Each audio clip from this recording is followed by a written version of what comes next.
ఆంధ్రప్రదేశ్లో మళ్ళీ ఎన్నికలకు సిద్ధమవుతుందా కూటమి ప్రభుత్వం? ఇవి మున్సిపల్ ఎన్నికలు. వాస్తవానికి ఇప్పటికే మున్సిపల్ ఎన్నికలు కానీ, పంచాయతీ ఎన్నికలకు సంబంధించి కానీ గడువు అయితే పూర్తయింది. సర్పంచులు వీళ్ళందరూ ఇప్పటికే రాజీనామాలు కూడా చేస్తున్నారు.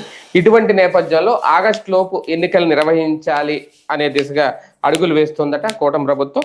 అయితే ఇప్పుడున్న పరిస్థితుల్లో ఒక పక్క రాజధాని హడావుడి కానీ, లేదంటే ఇంకో పక్క ఈ మావిగన్ అంటూ ఆయన ఒక అటెన్షన్ వాతావరణం అటు క్రియేట్ చేసుకుంటున్న నేపథ్యంలో, డైవర్ట్ చేసుకుంటున్న నేపథ్యంలో ఇప్పుడు మున్సిపల్ ఎన్నికల్లో ఎంతవరకు సక్సెస్ సాధించగలుగుతుంది కూటమి ప్రభుత్వం? కానీ సీరియస్ గా ముందుకు వెళ్ళాలనుకుంటున్నారు. ఇదే రైట్ టైం అనుకుంటున్నారట ఆగస్టు లోపు ఎన్నికలు నిర్వహించాలి అనేది. అయితే ఇక్కడ సిఈసిని కూడా, ఇప్పుడు కొత్త సిఈసి కూడా రావాలి. ఎవరు వస్తారు ఏంటి అనేది కూడా ఏం జరగబోతుంది, ఇదే అంశం మీద చర్చించే ప్రయత్నం చేద్దాం. సార్, గతంలో చూసాం మున్సిపల్ ఎన్నికలు కానీ, అప్పట్లో జరిగిన ఈ కార్పొరేషన్ ఎన్నికలు, తర్వాత పంచాయతీ ఎన్నికలు, ఇప్పుడు కూడా వరుసగా, అంటే ముందు పట్టణాల్లో కాస్తంత, అంటే అర్బన్ ప్రాంతాల్లో ఎక్కువగా పట్టుంది అని చెప్పి టీడీపీ మొదటి నుంచి బలంగా నమ్ముతోంది. అందుకే ముందుగా మున్సిపల్ ఎన్నికల్లోకి వెళ్దామని అనుకుంటున్నారు. ఈ ఎన్నికలను ఒక పరీక్షగా చూడాలా, లేదంటే ఇందులో మరొకసారి ప్రూవ్ చేసుకోవాలని ఏమన్నా అనుకుంటుందా కూటమి? తెలిసి విజయం వీళ్ళకే మ్యాక్సిమం ఉంటుంది. ఇదివరకు తెలుగుదేశం పార్టీ, అది కాంగ్రెస్ పార్టీ పవర్లో ఉంది రాష్ట్ర విభజన టైంలో. ఆ టైంలో రాష్ట్ర వ్యాప్తంగా చాలా చోట్ల కాంగ్రెస్ పార్టీనే సక్సెస్ అయింది. ఇది అంత గొడవలో. తర్వాత దారుణంగా ఓడిపోయింది ఆంధ్రాలో.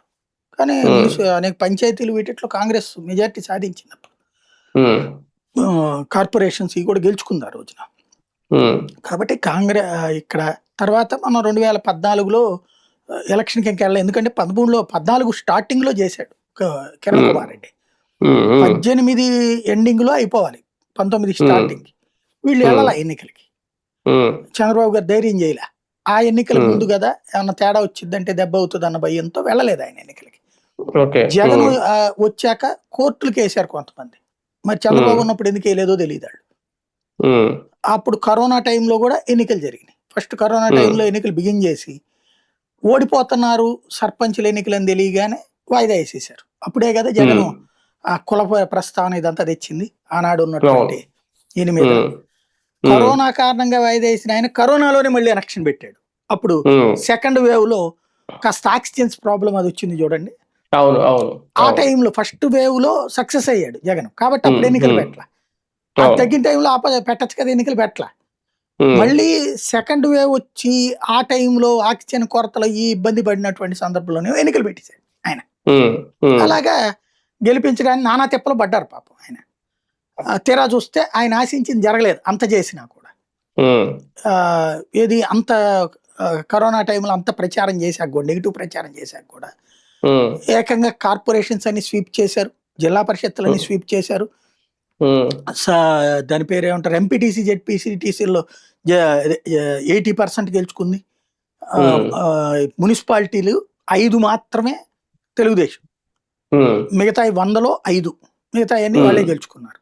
జరిగింది. ఇప్పుడు సేమ్ రివర్స్ అవ్వచ్చు. అందులో కూటమిగా ఉన్నారు, బలంగా ఉన్నారు. వైఎస్ఆర్ కాంగ్రెస్ పార్టీకి సంబంధించి ఇంకా కోలుకోలేదు వాళ్ళు. గ్రౌండ్ లెవెల్లో డబ్బులు లేవు కార్యకర్తల నాయకుల దగ్గర. కాబట్టి ఆనాటి తెలుగుదేశం కూటమి పరిస్థితి, అంటే కూటమి లేదు అప్పుడు, తెలుగుదేశం ఇదిగానే ఉంది. కాకపోతే బీజేపీ జనసేన కలిసి పోటీ చేస్తామని జనసేన టీడీపీతో కలిసి పోటీ చేసినప్పుడు చాలా చోట్ల అలా బీజేపీకి హ్యాండ్ ఇచ్చినప్పుడు సరే అయినా కూడా కలిసి ఉన్నారు. కాబట్టి వాళ్ళ ముగ్గురు ఉన్నారు కాబట్టి అది వైసీపీకి ఇప్పుడు పెద్ద ఛాన్స్ రాకపోవచ్చు. చాలా దెబ్బ ఉంటుంది. వైసీపీ క్రిందటిసారి వాళ్ళు సాధించిన దానికంటూ 4 ఎక్కువ సాధించిందంటే చాలా పెద్ద చర్చ జరుగుతుంది. సార్, ఇక్కడ ఇంకొక డౌట్ ఏంటంటే, ఇప్పుడు 2011 జనాభా లెక్కల ప్రకారమే ఈ ఎన్నికలు నిర్వహించాలనుకుంటున్నారట. అంటే ఇప్పుడు ఆల్రెడీ జనగణన మొదలవుతుంది కాబట్టి అయిన తర్వాత అయితే ఇప్పుడు కూడా కొన్ని వార్డులు, డివిజన్లు కూడా పెరుగుతాయి అంటున్నారు. అప్పుడు ఏమన్నా లెక్క మారుతుందనా ఇప్పుడే నిర్వహించాలనుకోవడం? అక్కడ వాస్తవంగా చెప్పాలంటే చంద్రబాబు నాయుడు గారు అధికారంలో ఉన్నారండి. ఆయనకి 5 ఏళ్ళు టర్మ్ ఉంది. 6 నెలల ముందు ఎన్నికలు జరిపారా, అయిపోయాక 3 నెలలకి జరిపారా ఎన్నికలు? అయిపోయాక జరిపితే ఏమవుతుంది, రాష్ట్రపతి పాలన పెట్టాలి. రాష్ట్రపతి పాలన ఎన్నికలకి వెళ్తే ఇరుక్కుపోతారు. అందుకని ముందే పెడతారు కదా ఎన్నికలు. అవసరమైతే రాజీనామా చేసేప్పుడు కేసీఆర్ ముందే పోయాడు కదా, ఇంకో 6 నెలల ముందే. అంటే మామూలు ఎన్నికలు అయితే అలా జరుగుతాయి మీరు చెప్పినట్టు. నేను అనేది మున్సిపాలిటీ కార్పొరేషన్లు ఎవరు చేయలేదు. అంటే కేంద్ర ప్రభుత్వం ఎట్టయితే రాష్ట్రాల ఎన్నికలు జరపాలో టైంకి, మరి వీళ్ళు టైంకి ఎందుకు జరపలేదు? అప్పుడు అసలు జరపలేదు కదా. అప్పుడు జరపలేదు, ఇప్పుడేమో లేటు. జగన్ వచ్చాకనే జరిగినాయి ముందే మొన్న. పెట్టాలి కదా పంచాయతీ సర్పంచ్లు ఇవన్నీ కూడా. అవును ఇప్పుడు స్పెషల్ ఆఫీసర్లను పెట్టి ఎన్నికలు జరుపుతారా? అదే ఉంటే అదే కదా. ఎన్నికల కమిషనరా? అంత భయమా? ఆఫ్టర్ ఆల్ అదే కదా. నీలం సాహానికి అంత సీన్ ఉండుంటే జగన్ అద్భుతంగా సక్సెస్ అయ్యి ఉండేవాడు. జగన్ నాశనంలో అవును. ఆవిడే కీలక పాత్ర. పాపం ఆయన తీసుకొచ్చి మళ్ళీ పదవులు ఇచ్చి కూర్చోబెట్టుకున్నాడు అక్కడ. అంత ఆవిడ సీన్ అసలు లేదు. డిసెంబర్ లోపు మన సర్వే పూర్తి చేసి మార్చి లోపు ఎన్నికలు నిర్వహించాలని కలెక్టర్లతో మీటింగ్ పెట్టారు అప్పుడు, కానీ ఏం జరగలేదు కదా మరి. అదే అనేది. కాబట్టి ఇక్కడ రాష్ట్ర ప్రభుత్వానికి సంబంధించి ధైర్యం చాలలేదు. ఉమ్, మొన్న ఆ ఎన్నికలు జరిగిన ఊపులో వెళ్ళిపోయి ఉండాలి. ఉమ్, ఇప్పుడు ఏమైందంటే కొంత కన్ఫ్యూజన్ లో ఉన్నారు. ఇప్పుడు మళ్ళీ పాజిటివ్ అట్మాస్ఫియర్ క్రియేట్ చేయడానికి వీళ్ళందరూ ఒక ఆర్గనైజ్డ్ ప్లాన్ చేసుకుంటారు.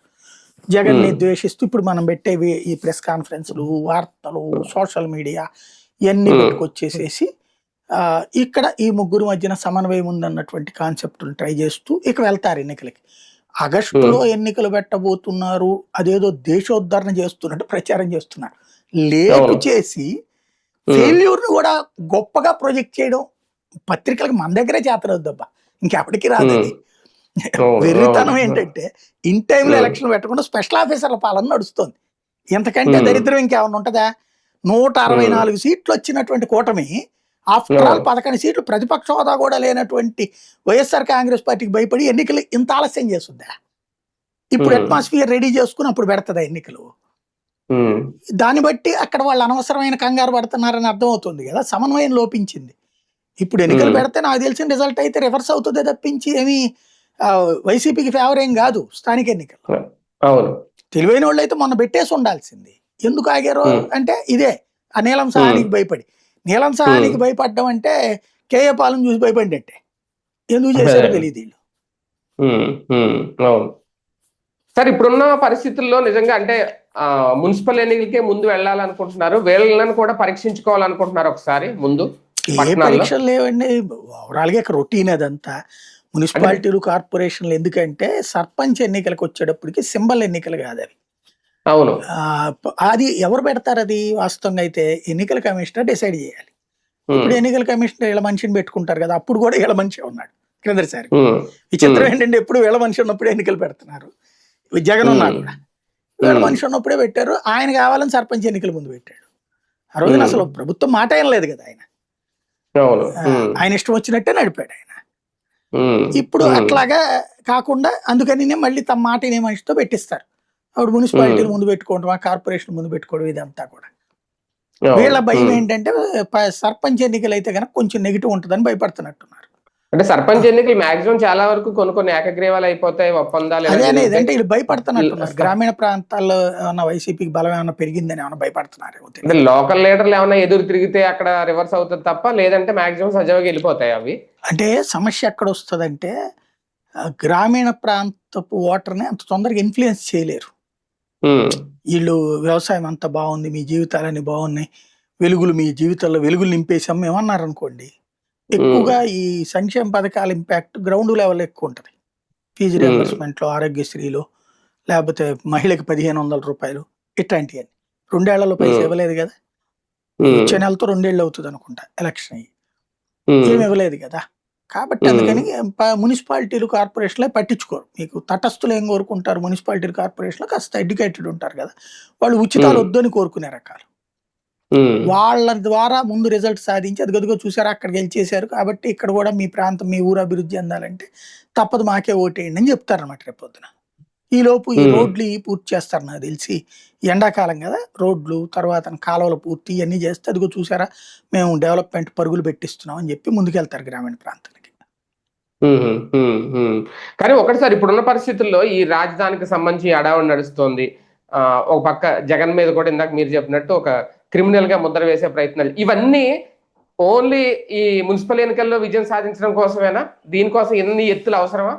దానికి జగన్ వేసిన ఎత్తుకు వీళ్ళు పై ఎత్తే లేక తిప్పలు పడుతున్నారు, అంతేగాని వీళ్ళు వేసిన ఎత్తులు కాదు జగన్ మీద. అది జగన్ వాస్తవంగా తెగించేశాడు.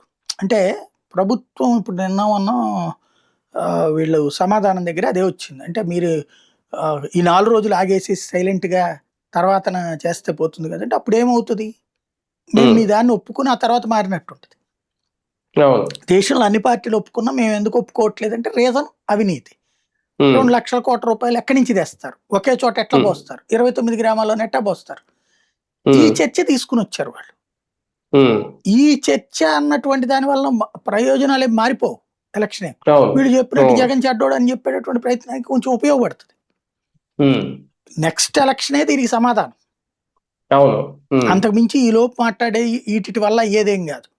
నాకు తెలిసి అంటే రాజధాని ప్రాంతం అంతా కూడా ఇప్పుడు ఎన్నికలు పెడతారో లేదో కూడా తెలియదు కదా. విజయవాడ గుంటూరు అంటే పెడతారు, అప్పుడు అప్పుడు అమరావతిలో జగన్ పెట్టడానికి లేదు కదా ఇప్పుడు. జగన్ అధికారంలో ఉన్నప్పుడు కార్పొరేషన్లు అన్ని ఒకటి మినహాయించి అనుకుంటా మొత్తం ఆయనే ఆ వాళ్ళకే వెళ్ళినాయి కదా. కార్పొరేషన్లు కంప్లీట్ 100% క్లీన్ స్వీప్. ఒక్క ఉమ్. మున్సిపాలిటీల్లోనే ఆయన తొలి దఫా తాడిపత్రి ఏదో ఎన్నికలు ఒకటి అదే అనేది. అది municipality, corporation municipality okay okay మున్సిపాలిటీలో 5 వచ్చినాయి తెలుగుదేశానికి. అవును ఆ, కార్పొరేషన్స్ 11 స్వీప్ చేశారు, స్వీప్ జిల్లా అవును పరిషత్తులు కంప్లీట్ స్వీప్ చేశారు. అవును ఇప్పుడు ఏంటంటే జగన్ రాష్ట్రాన్ని డివైడ్ చేశాడు కదా, జిల్లాల్ని 26 చేశాడు కదా. ఇప్పుడు వీళ్ళు ఇంకో 2 యాడ్ చేశారు కదా, 28 జిల్లా పరిషత్తులు కాబోతున్నాయి ఈ దఫా. 28 గెలుచుకోవాలన్నది ఇలా ప్రయత్నం. జగన్ అప్పుడు ఉన్నటువంటి 13 జిల్లా పరిషత్తులు గెలిచాడు. అవును 13 జిల్లా పరిషత్తులు అట్లాగే 11 కార్పొరేషన్లు క్లీన్ స్వీప్ అయిపోయినాయి అక్కడ. ఆ ఏకగ్రీవాలు జరిగినాయి, అట్లా జరిగినాయి. ఇక్కడ వీళ్ళు కూడా అట్లాగే చేస్తారు రేపు పొద్దున.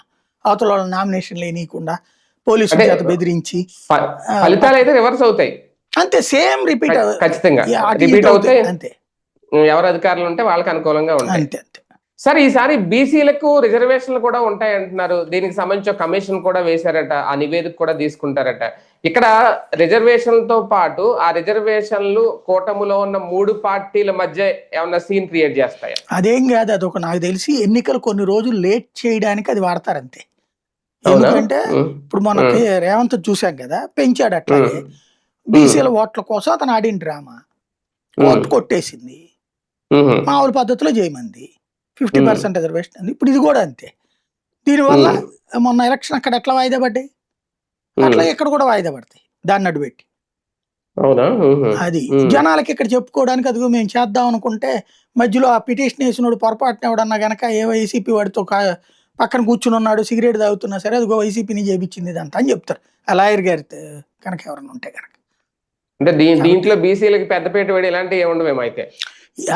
బేసిక్ గా ఒకటే చెప్పుకోవడానికి తప్పించి సుప్రీంకోర్టు క్లియర్ గా ఇచ్చింది, రాజ్యాంగ ధర్మాసనం తేల్చి చెప్పేసింది రిజర్వేషన్ 50% ఉంటాయి. మళ్ళీ దీని మీద ఇంకా కమిషన్ ఎందుకు సార్ మరి? అదే అంటే వాళ్ళు చెప్పింది ఏంటంటే ఒక పద్ధతి ప్రకారం ఏమన్నారు, పద్ధతి ప్రకారం ఏమన్నారు కానీ 50% దాటమల్లా. పద్ధతి ప్రకారం వేయడం అంటే నువ్వు ఎస్సీ ఎస్టీలు తగ్గించి బీసీలకు ఇవ్వాలి, ఇస్తావా నువ్వు? వాళ్ళు ఊరుకుంటారా? నీకు అంత దమ్ము ఉందా? ఎస్సీ ఎస్టీలు తగ్గించే దమ్ము రాజ్యాంగం ప్రకారం అది కుదరదు నీకు.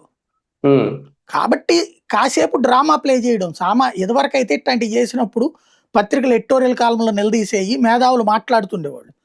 ఇప్పుడు మేధావులు కూడా మేధావులుగా మారిపోయారు కదా, అట్లాగే మీడియా కూడా అమ్ముడుపోయింది కదా.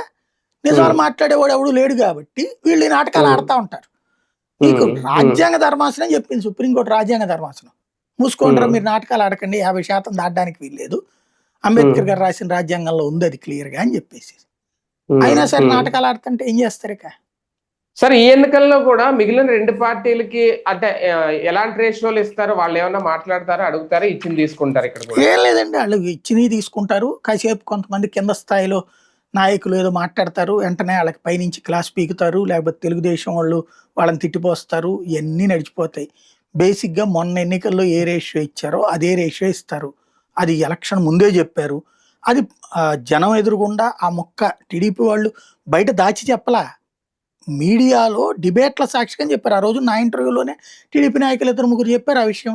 లేదు మేము ఇచ్చేది ఈ రేషియోలోనే అన్నటువంటిది. అప్పుడు మాణిక్యాలరావు గారు చెప్పారు, ఆ తర్వాత ఆయన శ్రీనివాస్ చౌదరి చెప్పాడు, ఇవన్నీ మాట్లాడారు ఆ రోజునే. మాకున్న సమాచారం అయితే ఇది టికెట్ల రేషియో అన్నటువంటిది. అదే రేషియోలోనే ఇచ్చారు టికెట్లు, ఆ రేషియోలోనే కంటిన్యూ అయ్యారు ఎమ్మెల్యేలైనా ఎంపీలైనా ఇవన్నీ కూడా. తర్వాత నామినేటెడ్ పోస్టులని ఆ రేషియోలోనే ఇచ్చారు. ఇప్పుడు ఇది కూడా అదే రేషియో, ఆ రోజున ఏ ప్రాతిపదికన అయితే ఇచ్చారో అదే ప్రాతిపదికన ఇస్తారు అంతే.